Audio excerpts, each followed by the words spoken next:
Hello friends, Bhagwati PG college की online classes में आपका स्वागत है। आज हम बीएससी सेकेंड ईयर के अंतर्गत वाटर वेस्कुलर सिस्टम के इकाइनोडर्मेटा यानी कि जो संघ आपके पास इकाई 9 डर्मेटा है, इस इकाइनोडर्मेटा के अंतर्गत एक विशेष कैरेक्टर पाया जाता था जो मैंने आपको इसके सामान्य लक्षण के अंतर्गत बताया था। और वो क्या लक्षण इसके अंतर्गत बताया था कि संघ जो इकाइनोडर्मेटा है, इसी संघ के जो जंतु है और उसमें भी वंश कौन सा था? एस्टेरियास। इस जो संघ के जो वंश के संघ में वंश के जो जंतु है, उन जंतुओं के अंतर्गत जल संवहन तंत्र पाया जाता है। और इस जल संवहन तंत्र का कार्य मोस्टली तो क्या होता है? दमन। और वैसे ये भोजन को ग्रहण करने में या भोजन प्राप्त करने में भी ये सहायक होता है। तो संघ इकाइनोडर्मेटा के अंतर्गत जो विशेष कैरेक्टर पाया जाता है वो है वाटर वेस्कुलर सिस्टम यानी कि जल संवहन तंत्र। जल संवहन तंत्र। और वैसे इस जल संवहन तंत्र इकाइनोडर्मेटा का है, लेकिन हमारे सिलेबस में जो स्टार फिश है, उस स्टार फिश के अंतर्गत भी जल संवहन तंत्र पाया जाता है। और इस जल संवहन तंत्र को आज हम इसको बारी बारी से क्या है पढ़ने वाले। तो देखिए, सबसे पहले हम स्टार फिश के अंतर्गत अगर इसकी बात करते हैं जल संवहन तंत्र की, तो आपको ये जो संरचना दिखाई दे रही है, ये एक स्टार फिश के अंतर्गत क्या करती है? जल संवहन तंत्र है उसको क्या करती है? शो करती है। तो इसके अंतर्गत आपको पता है कि पहले जो संरचना है, जिसे अपन इसकी डोर्सल सरफेस की बात करते हैं, डोर्सल सरफेस। इस डोर्सल सरफेस के बारे में मैंने आपको बताया था कि जिस सतह पर मुख पाया जाता है, उस मुख वाली सतह को डोर्सल और साथ ही क्या नाम से मुख डोर्सल सरफेस है, इसको एबोरल सरफेस के नाम से जाना जाता है। और इस पे पाई जाने वाली जो संरचना थी वो थी आपके पास एनस यानी कि गुदा था। जबकि इसके अपोजिट वेंट्रल जो सरफेस है, इस वेंट्रल सरफेस पर इसकी जो सतह होगी वो कौन सी थी? ओरल सरफेस थी। Oral surface. अब इस ओरल जो सरफेस है, इस ओरल सरफेस पर एक डिस्क नुमा सेंट्रल डिस्क पाई जाती थी और इस पर क्या पाया जाता था? माउथ पाया जाता था। तो अब ये यहाँ ध्यान कर लेंगे कि जो ओरल सरफेस है उस पर तो आपके माउथ पाया जाएगा, और जो एबोरल सरफेस है उस पर क्या पाया जाएगा? एनस पाया जाएगा। और जो एबोरल सरफेस है उसको डोर्सल सरफेस, और जो ओरल सरफेस है उसको वेंट्रल सरफेस। यानी कि इसको मुख, ये तो होता है मुखीय तल, मुखीय तल के नाम से जाना जाता है, इसको बोला जाता है अपमुखीय तल। इन नाम से इनको क्या है जाना जाता है। अब हम सीधे इसके, जैसे आपको पता चल गया कि इसकी जो डोर्सल सरफेस है, पृष्ठ सतह है, उसको एबोरल के नाम से जाना जाता है। और उस डोर्सल सरफेस पर एनस यानी कि गुदा पाया जाता है। अब यहां से हम इसके जल संवहन तंत्र की जैसे ही बात करते हैं, तो जल संवहन तंत्र के अंतर्गत सबसे पहले आप जो देखने वाले हैं water vascular system of star fish, यहां अपन हेडिंग के रूप में हो जाएगा water vascular system, water vascular system of star fish. यानी कि जो तारा मछली है, उस तारा मछली के अंतर्गत हम जल संवहन तंत्र को जो पढ़ने वाले हैं। तो देखो, इसमें सबसे पहले ये अपन जो संघ इकाइनोडर्मेटा है, इस इस डर्मेटा का ये क्या है, एक अभिलाक्षणिक गुण है। क्या अभिलाक्षणिक गुण है? जल संवहन तंत्र का पाया जाना। साथ ही आप इस जो तंत्र है यानी वाटर वेस्कुलर सिस्टम है, इस तंत्र का जो निर्माण होता है वो निर्माण आपके सीलोम से होता है, यानी कि जो देह हुआ है उस देह हुआ से इसका निर्माण होता है, और जिसमें अनेक प्रकार की क्या पाई जाती है, केनाल से यानी कि नलिकाएं पाई जाती है। तो अपने क्या ध्यान रखना है, सबसे पहले वाटर वेस्कुलर सिस्टम के अंतर्गत इकाई डर्मेटा का अभिलाक्षणिक गुण है, इसका निर्माण जो सीलोम यानी कि देह गुहा से होता है, और इसकी जो सीलोम यानी कि देह गुहा इसकी आंतरिक जो परत होती है उसमें कई नलिकाएं पाई जाती है, और इन नलिकाओं से अब अपना जो सिस्टम है वो क्या होता है, स्टार्ट होता है। सबसे पहले अपन इसको क्या कर देते हैं, नामांकित कर लेते हैं। जो आपके पास डायग्राम है, कुछ डायग्राम को जैसे हम नामांकित करते हैं तो लिखेंगे मैग्लेट ओडोइड,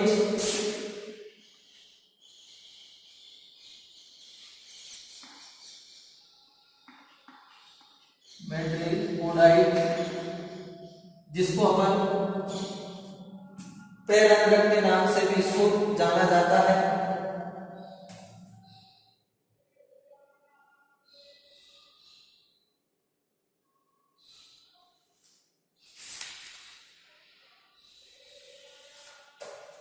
दूसरा इसके नीचे जो संरचना होती है वो संरचना क्या है, ये है आपके पास स्टोन सेल, स्टोन कैनाल। ये आपको सामने जो ये संरचना दिख रही है ये गोल राउंड में, इसको बोला जाता है रिंग कैनाल, रिंग कैनाल। इसके बाद में आपको जो ब्लू कलर की जो संरचना दिख रही है, इस ब्लू कलर की जो संरचना उसको बोला जाता है टीडेमान, टीडेमान पिंड के नाम से इसको जाना जाता है, टीडेमान।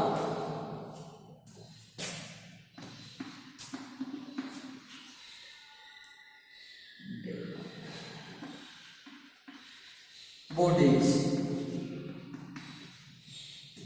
इसके बाद में इसको बोला जाता है पोलियल बॉडी, पोलियल बॉडी या पोलियल वेसिकल्स के नाम से भी इसको जाना जाता है, वेसिकल।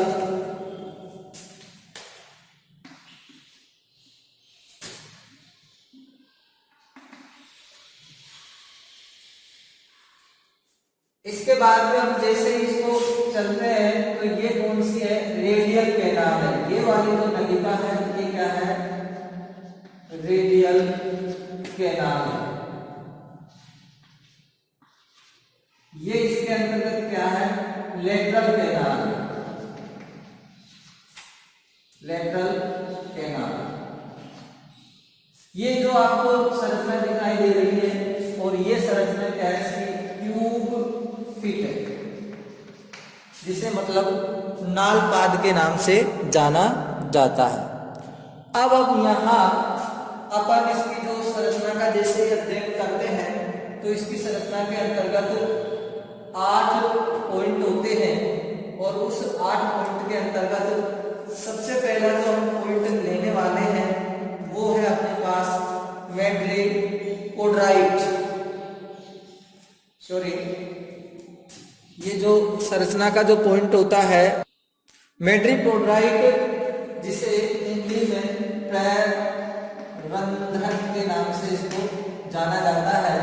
साथ ही जो मैग्लेटोडाइट होता है ये एक जो संरचना है ये कैसी होती है, एक अंडाकार संरचना है, और ये अंडाकार जो संरचना है ये आपको मैंने बताया था कि जो डोर्सल यानी कि जो पृष्ठ सतह है उस पृष्ठ सतह पर ये पाई जाती है, और जैसे ये पृष्ठ सतह पर पाई जाती है तो इसके अंतर्गत या इसकी जो संरचना होती है वो कैसी होती है, छलनी नुमा होती है, छलनी नुमा। और इसके अंतर्गत क्या होते हैं, छिद्र होते हैं। और ये छिद्रों की संख्या एक कोडोइड के अंतर्गत ये 250 होती है, यानी कि 250 तक इसके अंतर्गत छिद्र पाए जाते हैं। और इन छिद्रों का कार्य होता है जल को छानना, ये इनका कार्य है, जल को छानना होता है। साथ ही हम जैसे अगर मैट्रिकोडोइड की बात करते हैं, आपको अगर ये मतलब बताते हैं तो इस प्रकार से ये मैट्रिकोडोइड होता है। और उस मैट्रिकोडोइड के अंतर्गत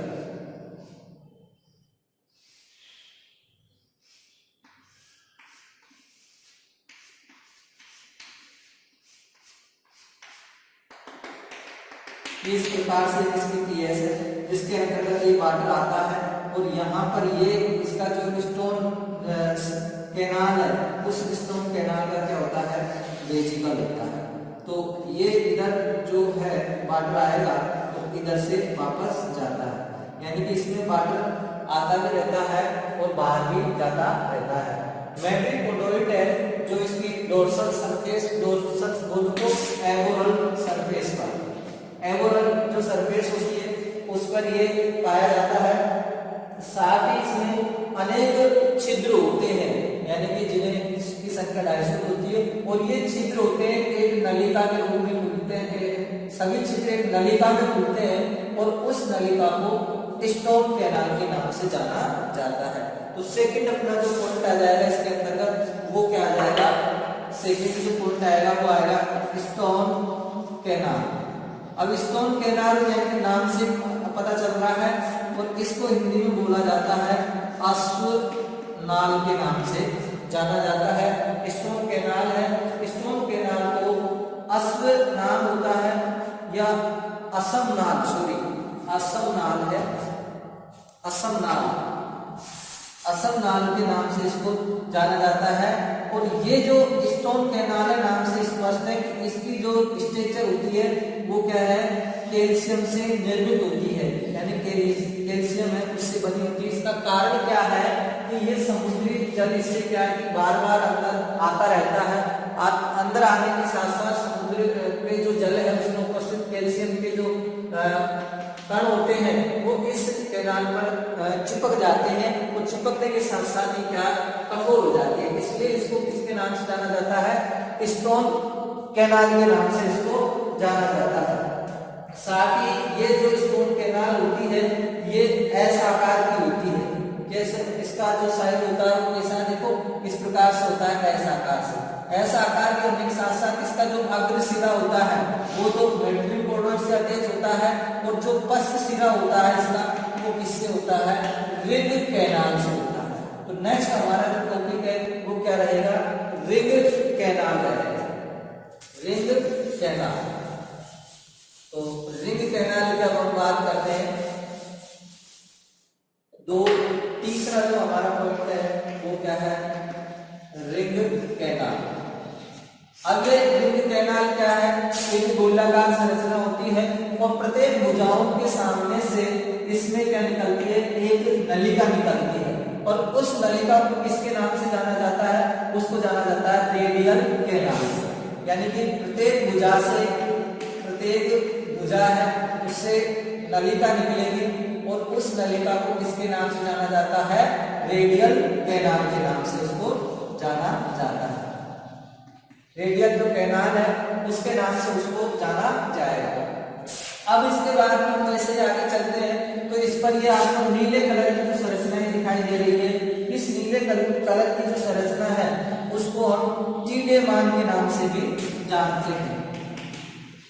टीडेमान के नाम से इसको जाना जाता है, टीडेमान बॉडीज, जिसको मतलब किया जाता है टीडेमान पिंड के नाम से जाना जाता है।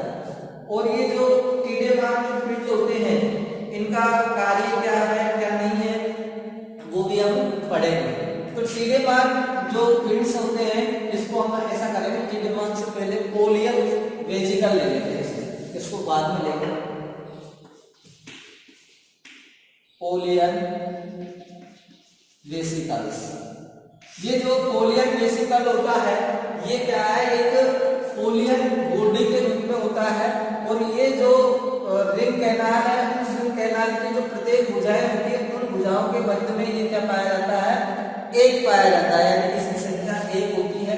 लेकिन प्रत्येक भुजा के मध्य में, प्रत्येक भुजा के मध्य में पाया जाता है।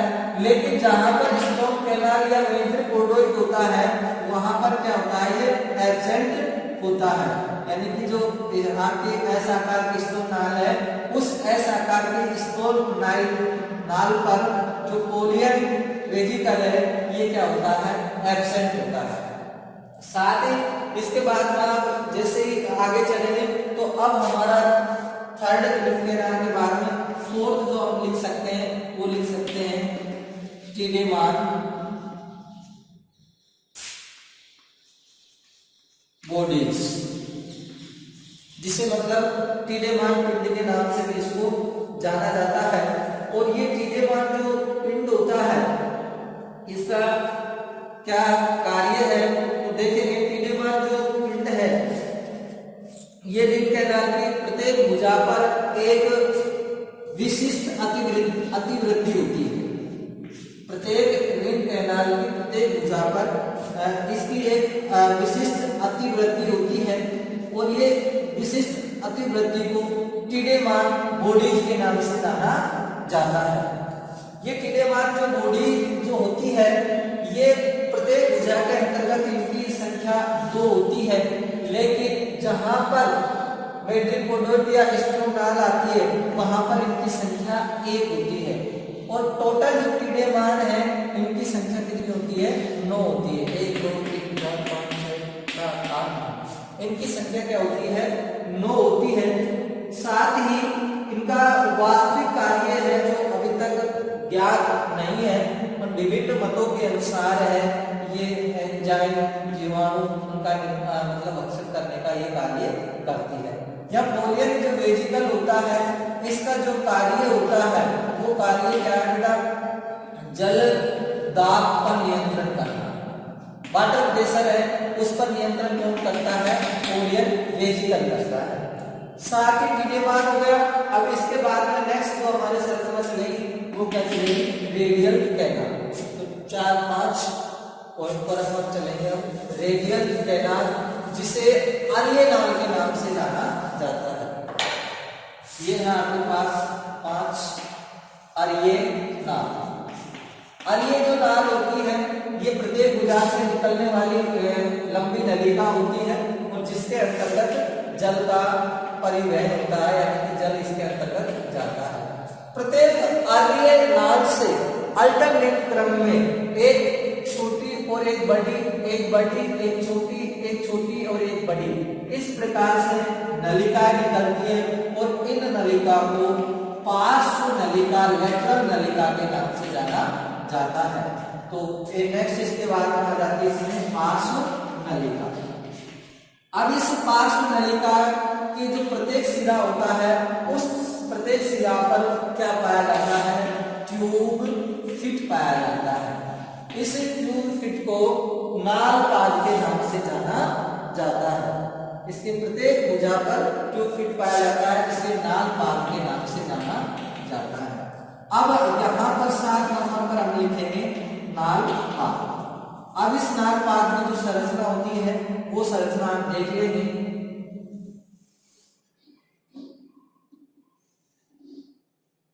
ये इस प्रकार से नाल पाद की संरचना होती है और इसके जो 3 भाग होते हैं ये तो है ampulla,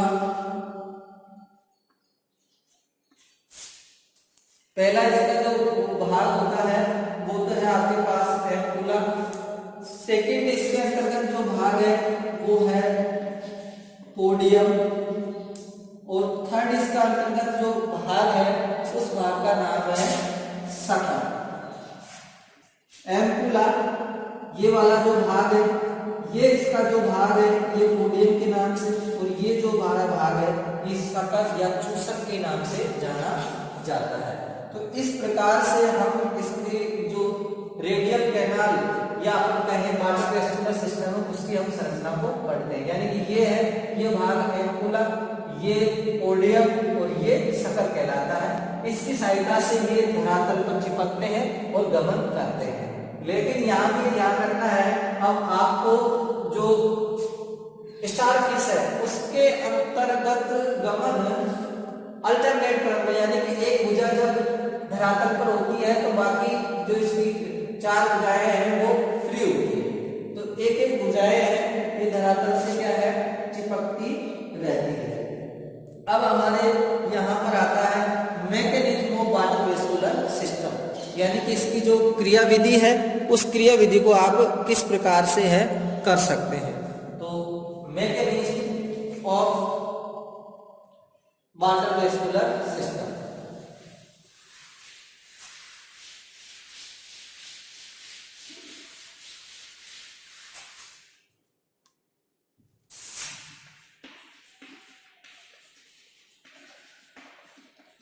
mechanism of water vascular system। Mechanism of water vascular system के अंतर्गत क्या है कि इसकी क्रिया विधि है वो किस प्रकार से होती है। वही जल संवहन तंत्र का जो मुख्य कार्य होता है, इसका जो अगर कार्य हम पूछते हैं तो कार्य ये गमन का होता है। साथ ही गमन के साथ साथ अब इसमें क्या होगा, किस प्रकार से होगा, सर्वप्रथम जो आपके पास विधि खांच होती है जिसे हम एम्बुलेक्रल खांच के नाम से जाना जाता है, एम्बुलेक्रल ग्रोव, जिसे विधि खांच के नाम से जाना जाता है। और इस विधि खांच को हमने पढ़ा था, ये आपके पास कौन सी सरफेस हो गई, ये वेंट्रल सरफेस, और वेंट्रल सरफेस से इस प्रकार से मैंने ये भुजाएं निकाली थी, आपको ध्यान होगा तो ये इस प्रकार से भुजाएं, और इनके अंतर्गत ये क्या पाए जाते थे, कंटक, और ये बीज की जो संरचना थी इसको बोला था मैंने एम्बुलेक्रल ग्रोव। इस एम्बुलेक्रल ग्रोव में जैसे ही पानी आता है, यानी कि वाटर आता है, और जैसे ही वाटर आता है तो इससे वाटर कहाँ आ जाता है, मेट्रिपोलाइट में आ जाता है, प्ररंध्रक में। प्ररंध्रक के अंतर्गत जल है, ये यहाँ से आप चलेंगे और एम्बुलेक्रल ग्रोव से, यानी कि एम्बुलेक्रल खांच है, इसके भीतर की जो नलिकाएं होती है उसको एम्बुलेक्रल कैनाल के नाम से जाना जाता है, एम्बुलेक्रल कैनाल के नाम से जाना जाता है। एम्बुलेक्रल कैनाल से अब ये आपके पास हो जाता है मेट्रिपोलाइट में, मेट्रिपोलाइट में। अब जैसे ही मेट्रिपोलाइट के अंतर्गत जल आ जाता है, वहां से इसका फिल्ट्रेशन होगा और ये चले जाएगा स्टोन कैनाल। स्टोन कैनाल से ये जो जल होगा ये चले जाता है रिंग कैनाल, रिंग कैनाल से। अब आपके पास रिंग कैनाल में क्या हो गया, जल आ गया, और यहां से जो जल हुआ वो जाता है पोलियन वेजिकल। यहां से जो जल है वो जाता है भाई पोलियन वेजिकल में जाता है। अब पोलियन वेजिकल से ये जो जल होगा वो जाता है आपके पास यहां से रेडियल कैनाल। कहां चले जाएगा ये, रेडियल कैनाल, रेडियल कैनाल। और रेडियल कैनाल से ये जो वाटर है वो कहां जाता है, रेडियल कैनाल से लेटरल कैनाल, लेटरल कैनाल। और लेटरल कैनाल से ये जो जल होता है ये जाता है ट्यूब।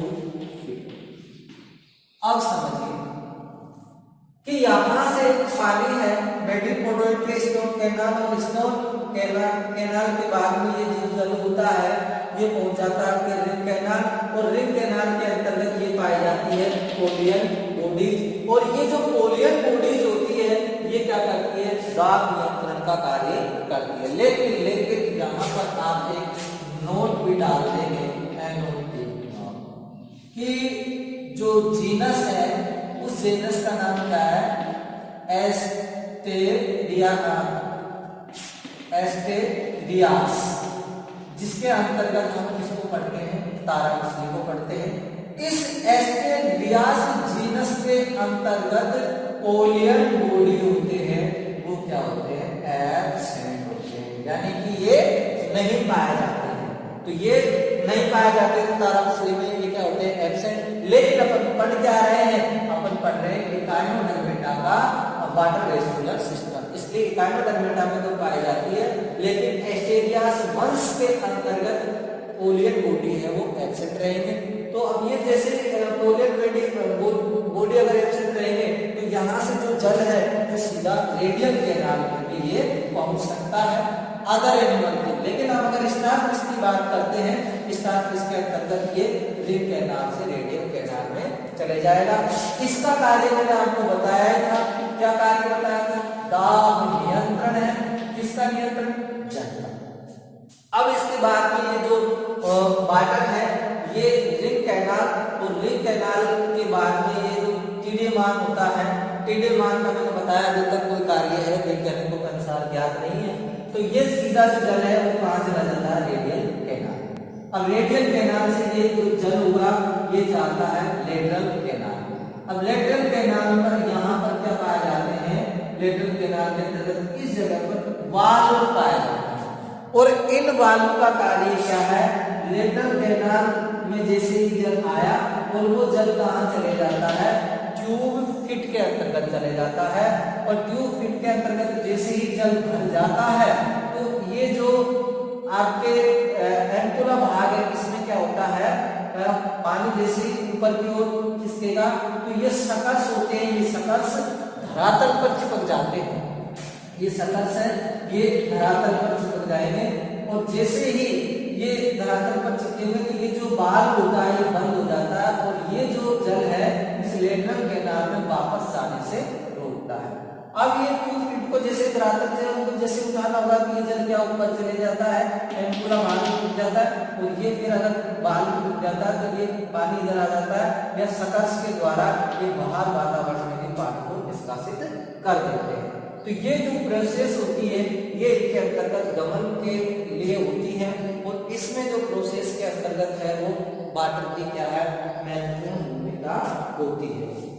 यानी कि केवल इसमें सर्वप्रथम मैंने पहले आपको एक बताया था, इसमें सर्वप्रथम इसकी दो भुजाएं होती है, वो क्या है, धरातल पर चिपकेगी, और तीन जो भुजाएं होती है वो क्या रहती है, फ्री रहती है। तो इस प्रकार से जो तारा मछली है उस तारा मछली के अंतर्गत वाटर वेस्कुलर सिस्टम यानी कि जो जल संवहन तंत्र है वो क्या होता है, कंप्लीट होता है। तो सबसे पहले इसमें आपको अगर ध्यान रखना है तो क्या रखना है, पढ़ना क्या है, मैट्रिपोडोइड को पढ़ो, स्टोन कैनाल को पढ़ो, फिर उसके बाद में तीन रिंग कैनाल को पढ़ो, रिंग कैनाल के बाद में इसमें टीडियन ये टीडेमान है, 4 नंबर पर इसको पढ़ो, 5 नंबर पर पोलियन वेजिकल को पढ़ो, 6 नंबर पर आप रेडियल कैनाल को पढ़ो, 7 नंबर पर आप लेटरल कैनाल को पढ़ो, और 8 नंबर पर आप ट्यूब फिट को पढ़ो। तो इस प्रकार से ये आपका जो वाटर वेस्कुलर सिस्टम है इसके अंतर्गत इकाइनोडर्मेटा, साथ ही इसमें मछली जो स्टारफिश है उसके अंतर्गत ये कंप्लीट होता है। तो आज के वीडियो में इतना ही दोस्तों, नेक्स्ट वीडियो के अंतर्गत आपसे फिर से मुलाकात होगी नेक्स्ट टॉपिक के साथ।